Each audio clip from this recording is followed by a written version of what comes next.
के गोर की पतर की ना किया तू चलई थी। सुन ले के गोर की पतर की ना किया तू चलई थी। एक साफ लड़का मरई छो तोरा पगोर की। एक साफ लड़का मरई छो तोरा पगोर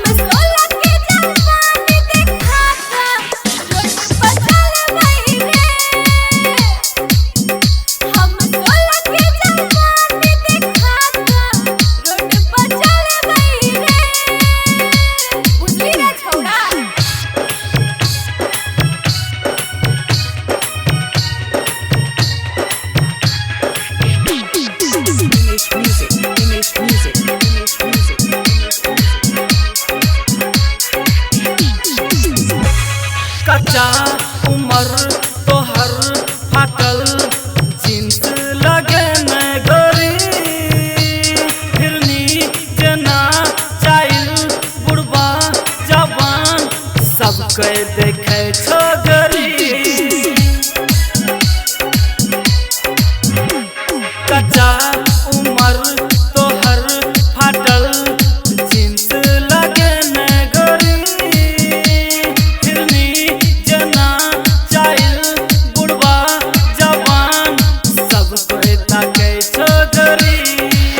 अब न तोरा छोड़बो गोरी करके पीछा गे। सुन ले के गोर की पतर की ना किया तू चलई थी। सुन ले के गोर की पतर की ना किया तू चलई थी।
आज कल के छौड़ा छौड़ी सगरे शोर मचावे।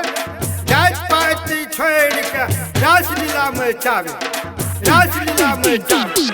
नाम क्या है आपका? डीजे उमेश, सुखीपुर बाजार। मिनी एस्कॉर्ट में तू बड़ी लागे छी गोरी तू गे हाट।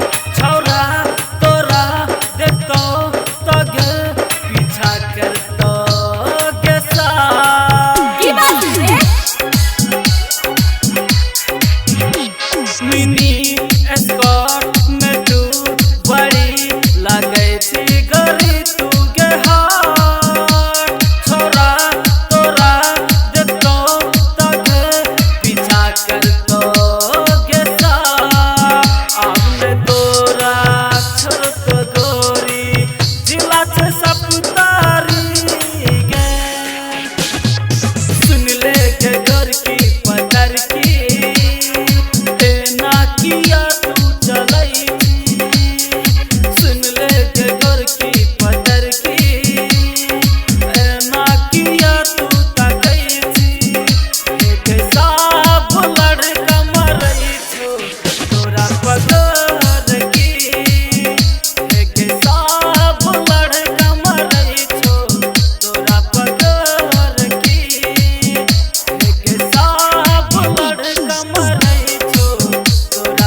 मचावे और रासलीला मचावे। कता होना देखे चकरा देखे कहना 4 5 में गोरी करी झुक गेले और सट ना टांग सीधा करबी तब न गिरे के डर नहीं तो हां मत आई कांटेक्ट आराम से बातचीत एक दूसरे में दे अता दिल्ली अता ले मुश्किल नहीं है आराम से रेडी एकदम से ले आते एकदम ठीक जाओ ठीक चल लेते नहीं तो सलाद बना लिए इधर नहीं